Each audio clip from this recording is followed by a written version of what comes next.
अस्सलाम वालेकुम। Welcome back बच्चों। एक और अदद सवाल आपके सामने जो है उसके साथ आ रहे हैं। सितंबर 2019 का एक सीवीपी का सवाल आपके पास है माकियाटो लिमिटेड के नाम से, और 12 मार्क्स का सवाल आपके पास है सीवीपी का। और एग्जामिनर ने इसमें क्वेश्चन में आपसे ब्रेक इवन सेल्स मांगी हुई है और मार्जिन ऑफ सेफ्टी मांगी हुई है। तो आए ज़रा सवाल को स्टार्ट करें। मेरे भाई, let me read this question without the context first. ज़रा देखें एग्जामिनर की एग्जैक्ट रिक्वायरमेंट क्या है। जनाब 7 मार्क्स के लिए वो मुझे बोल रहा है compute the sales revenue at break even and margin of safety in units. सही है भाई, मार्जिन ऑफ सेफ्टी बोल रहा है, ब्रेक इवन बोल रहा है, यूनिट्स के अंदर निकाल दे देंगे। आगे बोल रहा है determine the number of carpets and rugs that must be sold if company wishes to maintain a profit after tax equivalent to 10% of sale. तो इस सवाल के अंदर आपको एग्जामिनर ने एक टारगेट सेल्स का भी कंपोनेंट दिया है, लेकिन ये टारगेट सेल्स इसने आपको दी है रिलेटिव टर्म के अंदर। इसने आपको टारगेट सेल जो है वो एब्सोल्यूट अमाउंट के अंदर नहीं दी है। सर 2 प्रोडक्ट्स के बारे में बात कर रहा है, कारपेट्स एंड ड्रग्स, तो सवाल मल्टी प्रोडक्ट्स का जो है वो लग रहा है। आए जरा इस क्वेश्चन को रीड करें और देखें कहानी के अंदर क्या बातें कर रहे हैं। जनाब बोल रहा है कि MPL is planning to launch a new business of manufacturing carpets and drugs.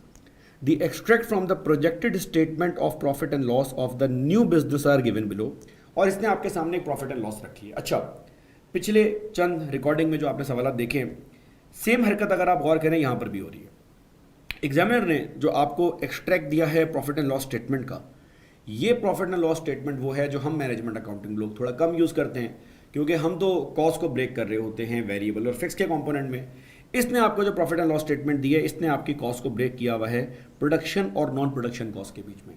तो पहला काम जो मैंने आपको पहले भी एक लेक्चर के अंदर बताया था, दोबारा ये बात मैं कोट कर रहा हूँ कि काइंडली सबसे पहला काम आप लोग ये करें कि अपनी कॉस्ट को, अपने एग्जाम के सवाल को, डाटा को डी कोड करें और डी कोड करके उसको उस फॉर्मेट के अंदर लेकर आए जिस फॉर्मेट में हमें उसकी तुक जो है वो समझ में आ रही हो।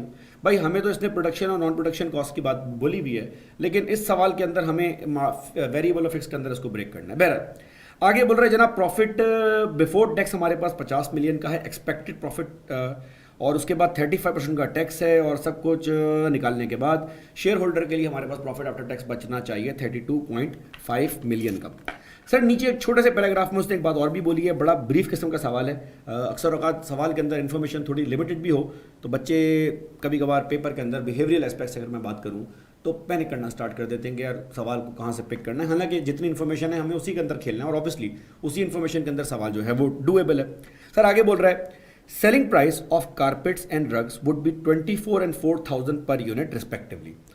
24,000 का कारपेट बेचते हैं, 4,000 का रग बेचते हैं fee unit, with a contribution margin of 25 and 20% respectively. अच्छा, 24,000 का जो कारपेट बेच रहे हैं उस पर 25% मेरी जेब के अंदर आ रहे हैं, और 4,000 का जो रग बेच रहे हैं उसके अंदर हमारी जेब में 20% आ रहा है। आगे बोल रहा है जनाब कारपेट्स एंड ड्रग्स, काम का पॉइंट है, carpets and drugs would be sold in the ratio of 1:4। Sir अरबों रुपए का पॉइंट है ये, क्योंकि ये पॉइंट हमें ये क्लियर कर रहा है कि इस सवाल में जो 2 प्रोडक्ट हम बेच रहे हैं ये रिलेटेड प्रोडक्ट्स के अंदर आते हैं। रिलेटेड प्रोडक्ट से मुराद कि हमें एक अंदाज़ा है कि हर कस्टमर हमारे पास जो आएगा, अगर वो हमसे ऑन एन एवरेज एक बंदा एक कारपेट बाय कर रहा है तो वो कारपेट के साथ अपने घर के लिए 4 रग्स भी बाय करेगा। तो कस्टमर दुकान में घुस के शॉपिंग एक आइटम की नहीं कर रहा, जाहिर सी बात है आप बेकरी में जा रहे हैं, दुकान में जा रहे हैं, एक आइटम लेके तो बाहर नहीं आ रहे। तो हमारे भी भाई शोरूम में बंदा आएगा, एक कारपेट बाय करेगा तो घर के लिए 4 रग्स भी साथ में बाय करेगा। सर आपको आगे बोल रहा है जनाब compute the sales revenue at break even and margin of safety in units. ये तो सारी बात की बातें हैं। सर आए सबसे पहला काम मैं ये करूं, मैं इस सवाल को ना थोड़ा सा डी कोड कर दूं अपने पास और वेरिएबल और फिक्स के कंपोनेंट के अंदर इसको ब्रेक कर दूं। चलें जी सर बिस्मिल्लाह करते हैं। मेरे भाई सबसे पहले मैं काम करता हूं, जो मेरे पास अवेलेबल इन्फॉर्मेशन है ना, मैं ज़रा उसको देख लूँ, उसके साथ ज़रा खेल लूँ। सर अवेलेबल इन्फॉर्मेशन में मेरे पास वर्किंग नंबर 1 में मुझे बोल रहा है भैया हम 2 प्रोडक्ट्स बेच रहे हैं, कारपेट्स बेच रहे हैं और रग्स बेच रहे हैं। ठीक है भाई। सर दोनों प्रोडक्ट की सेलिंग प्राइस भी मेरे पास जो है वो दी हुई है। मुझे कह रहा है जनाब कारपेट हम बेच रहे हैं 24,000 का एक, और रग्स हम बेच रहे हैं 4,000 की एक। अच्छा सर इस सवाल में साथ में मुझे रेशो भी दिया गया है, याद रखें ये रेशो बहुत काम की चीज़ है मल्टी प्रोडक्ट्स के अंदर, क्योंकि अब आपको इंडिविजुअल प्रोडक्ट के कंट्रीब्यूशन मार्जिन की ज़रूरत नहीं है। अब आपको बेसिकली आपके जो कस्टमर आपके पास आ रहा है, जो एक कारपेट और 4 रग बाय कर रहा है, पूरा एक पैकेज आपके साथ जो है वो लेके जा रहा है, हमें उसके कंट्रीब्यूशन मार्जिन की ज़रूरत है। तो मुझे बोल रहा है कि they are being sold in the ratio of 1:4। Simple मतलब एक कस्टमर जब मेरी शॉप में एंटर होगा तो जब वो मुझसे एक कारपेट बाय करेगा वो मुझसे 4 रग भी बाय करेगा। सर साथ में उसने मुझे ये भी बता दिया है जनाब कि अल्लाह भला करे, आपका जो कंट्रीब्यूशन मार्जिन है इस कारपेट के ऊपर दैट इज़ 25% और रग्स के ऊपर 20%। एक सेकंड में ज़रा से कंफर्म भी कर लूँ, 25 और 20% है, बिल्कुल सही। अच्छा जी, अब सर मैं काम ये करता हूँ, मैं ज़रा हिसाब लगाता हूँ कि अगर एक कस्टमर मेरे पास शॉप में एंटर हो रहा है और एक कारपेट और 4 रग बाय कर रहा है, तो कस्टमर की इनवॉइस जब बनेगी तो उस इनवॉइस के अंदर क्या क्या आइटम आएंगे, उसके अंदर क्या क्या बिल होगा। भाई कस्टमर को हम बोलेंगे दोस्त आपने एक कारपेट बाय किया है, 24,000 रुपये का बिल ये बन गया, और आपने हमारे पास से 4 रग्स बाय किए हैं 4,000 के हिसाब से, 16,000 का बिल ये बन गया। इसका मतलब ये हुआ दोस्त कि आपने जो हमारे पास से शॉपिंग की है ना सारी, इस शॉपिंग का जो बिल बन रहा है वो 24 और 16 ये बन रहा है 40,000 रुपये। ये आपने एक पैसे हमें पे करने हैं।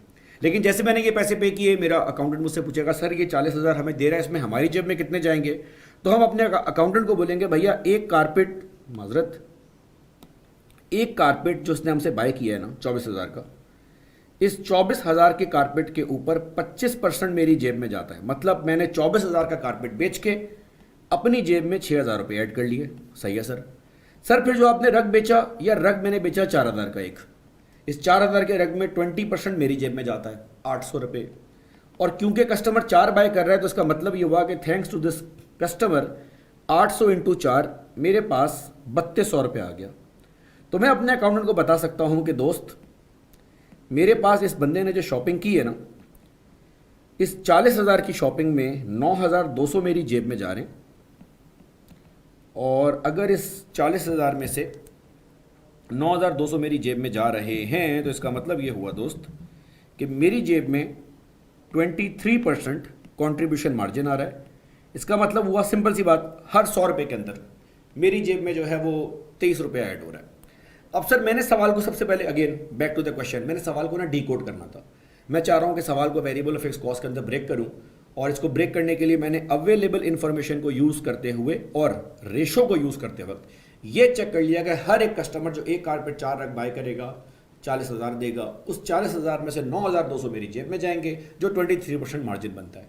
अगर मेरे पास कॉन्ट्रीब्यूशन मार्जिन आ गया है तो इस प्रॉफिट एंड लॉस को अब हैंडल करना मेरे लिए आसान हो गया। सर यूजिंग दिस इंफॉर्मेशन मैं काम ये करता हूँ कि मुझे अब ये पता है सवाल के अंदर मेरे भाई, late me call this working number 2, कि ये प्रॉफिट एंड लॉस मैं दोबारा बना रहा हूँ। सर क्यों बना रहे हैं बेटा, अगेन वही बात बार बार बोलूंगा, आपने सबसे पहले सवाल की इंफॉर्मेशन को डीकोड करना है अगर वो आपके मतलब की नहीं है सीवीपी के अंदर, उसके बाद पूरा सवाल आपके सामने स्मूथ हो जाएगा। सर मेरे पास इसने जो है वो सेल दी हुई है, तो आई मैं इस प्रॉफिट एंड लॉस को इस फॉर्म में कन्वर्ट करूँ जहाँ पर वो वेरिएबल और फिक्स के कॉम्पोनेंट में ब्रेक हो। सर इस सवाल के अंदर इसने मुझे बोला हुआ था जनाब कि हमारी जो सेल्स हो रही है, let me just confirm this from the question once, वो हो रही है जनाब 500 मिलियन की। सही है भाई, ये 500 मिलियन की मेरे पास सेल्स हो गई है।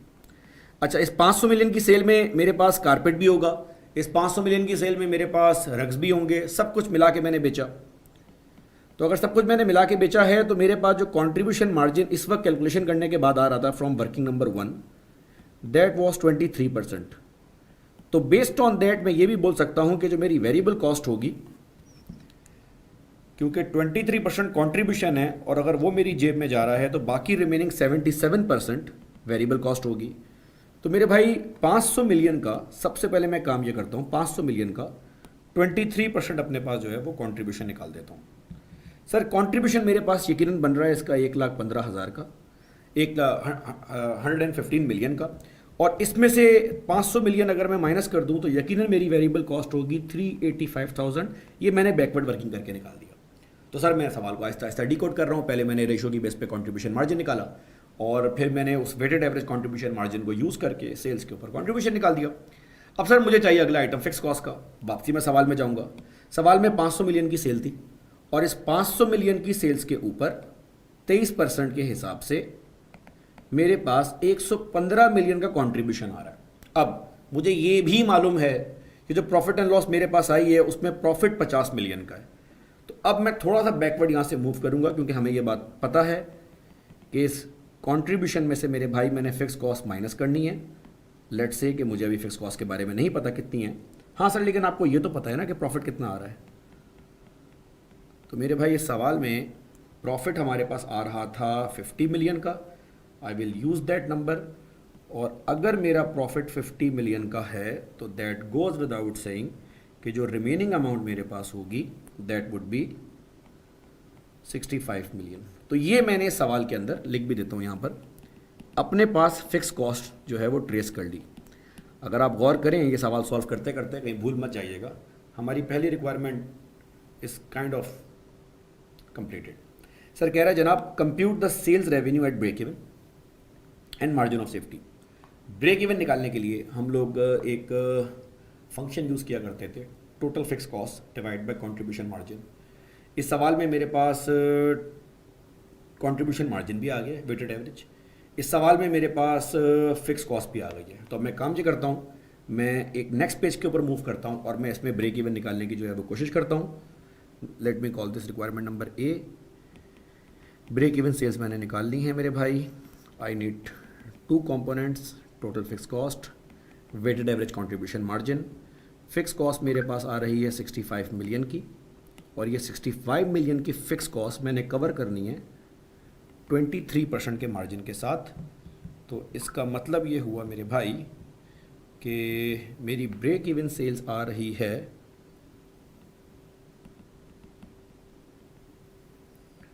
282,608 मिलियन।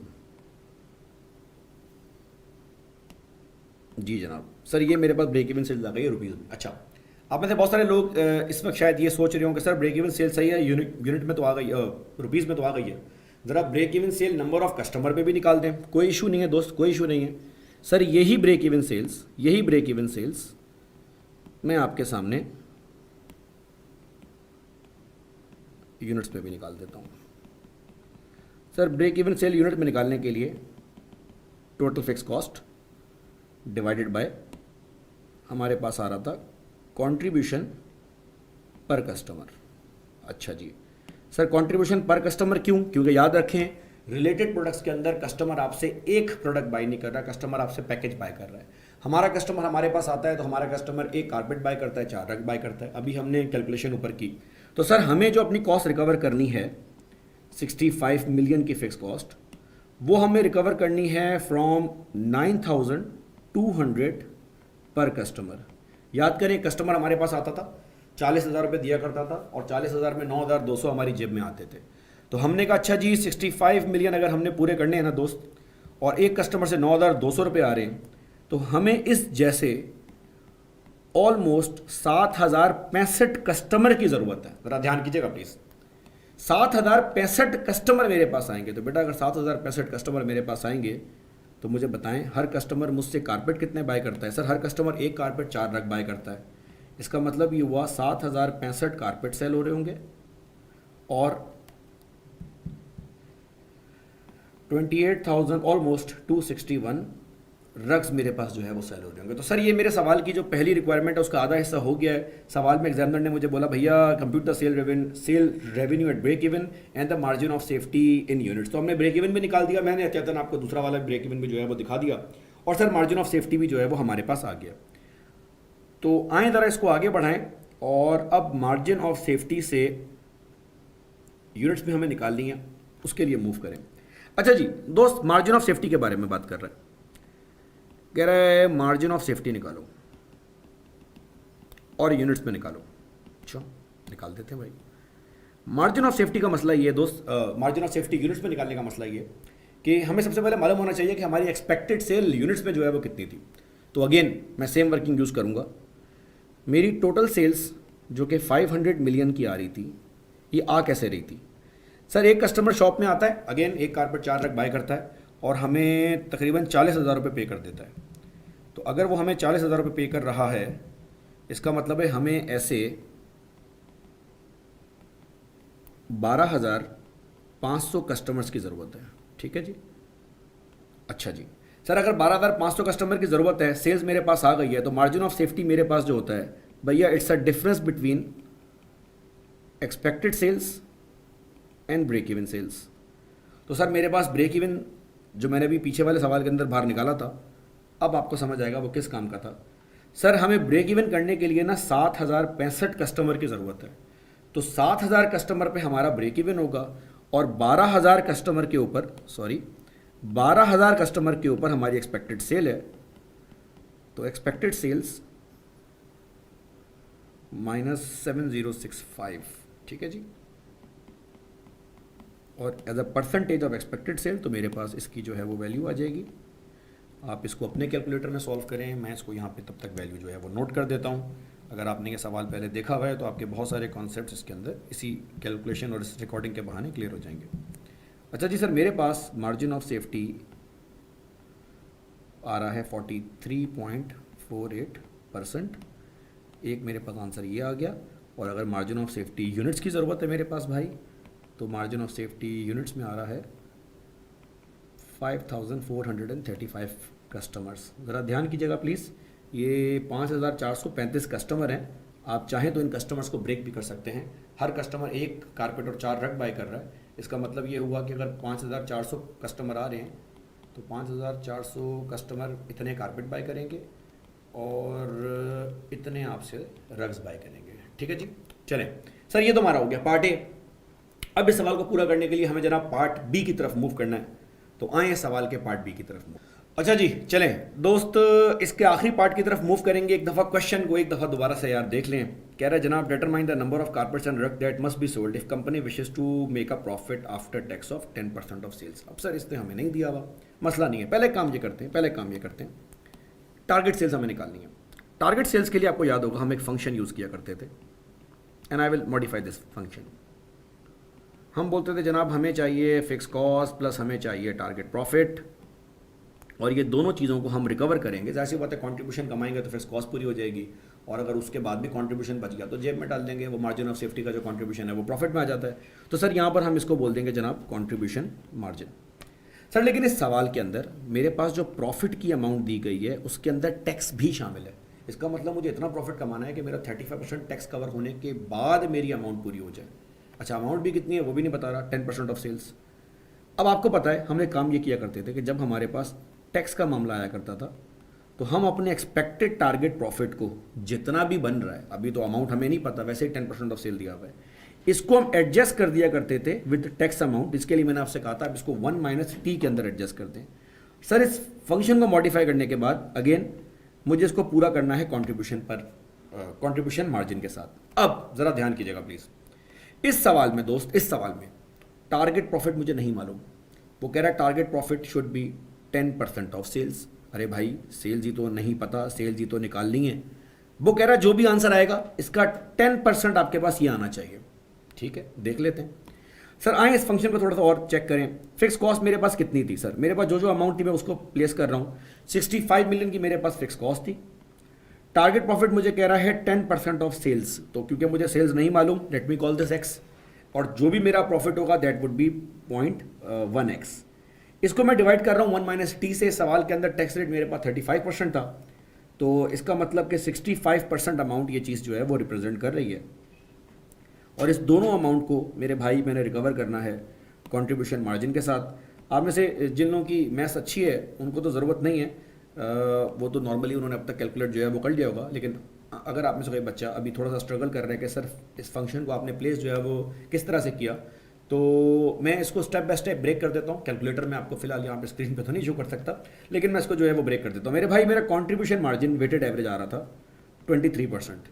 तो बचपन में स्कूल में आपकी मैथ्स की मिस ने आपको बताया होगा कि भैया ये यहाँ डिवाइड हो रहा है, ये यहाँ जाके मल्टीप्लाई होगा, ये दोनों आइटम आपस में डिवाइड हो जाएंगे। तो जब मैं इसको दोबारा से सेट करने जाऊँगा, ओहो, तो मेरे पास ये बन जाएगा 0.3x is equal to 65 million plus 0.1 divide by 0.65, ये मेरे पास आ रहा है 0.1538x, और ये यहाँ प्लस हो रहा है, ये इक्वेशन के साइड जाके माइनस होगा।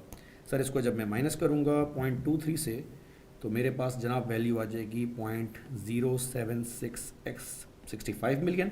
And then the very last thing, क्योंकि मुझे x की वैल्यू निकालनी है, तो इस x की वैल्यू को निकालने के लिए मैं 0.76 को साइड पे ले जाऊंगा और इसको डिवाइड कर दूंगा मेरे भाई।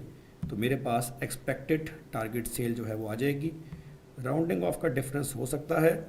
अच्छा जी सर, मेरे पास टारगेट सेल्स आ रही है मेरे भाई 3.578 मिलियन, ये मैंने एग्जैक्ट अमाउंट यहाँ पे नोट कर दिया। लेकिन ये रिकॉर्डिंग देखते देखते हो सकता है आपके दिमाग में सवाल आए, और वैलिड सवाल है, सर एग्जामिनर ने तो आपसे ये मांगा ही नहीं था। एग्जामिनर ने तो आपसे ये पूछा है कि सर ये बताएं कितने कारपेट और कितने रग्स बेचने पड़ेंगे। उसने तो यूनिट्स में पूछा है, सर आप रुपीज़ में निकाल रहे हैं, कोई इशू नहीं मेरे भाई, रुपीज़ में हमने जो है वो आंसर निकाल दिया है। लेकिन हमारे पास ये जो आंसर आ गया है, हम इसी आंसर को कन्वर्ट कर सकते हैं, सॉरी मैंने गलत वर्किंग खोल ली है, इसी आंसर को हम कन्वर्ट कर सकते हैं अपने पास number of carpets and rugs के अंदर। अच्छा जी मेरे दोस्त, गौर से बात सुने, आखिरी बात है, टारगेट सेल इज 853 मिलियन। अब ये 853 मिलियन मुझे अपने कस्टमर से रिकवर करनी है, तो मैं ये देख लूँगा कि 853 मिलियन की सेल्स अचीव करने के लिए मुझे कितने कस्टमर घेरने पड़ेंगे। तो सर आएँ चेक कर लें कितने कस्टमर घेरने पड़ेंगे। ये तो मेरे पास सेल आ रही थी, टारगेट सेल्स,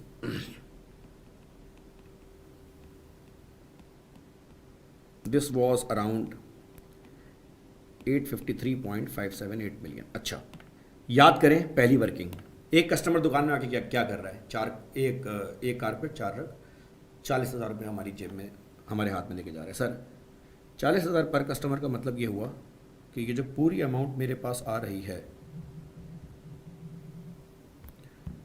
40,000 पर कस्टमर के हिसाब का मतलब ये हुआ कि मेरे पास इस सेल्स को अचीव करने के लिए पूरे साल में I need a total of 21,340 customers. ये मैंने राउंड ऑफ कर दिया थोड़ा सा। अच्छा सर अगर मुझे 21,340 कस्टमर की ज़रूरत है तो कारपेट और रग्स की इन्फॉर्मेशन मेरे पास यहाँ से जो है वो आ सकती है। हर कस्टमर मेरे पास आकर क्या करता है, सर एक कस्टमर मुझसे एक कारपेट बाय करता है और 4 रग्स बाय करता है, तो इतने मेरे पास कारपेट्स हो गए और इतने मेरे पास 85,358 कर देता हूँ इसको, रग्स हो गए। तो मेरे भाई ये आपके सवाल का जवाब है। पार्ट बी भी आपके पास जो है वो पूरा हो गया हुआ है, और ये आपके छोटे से 12 marks. Thank you so very much.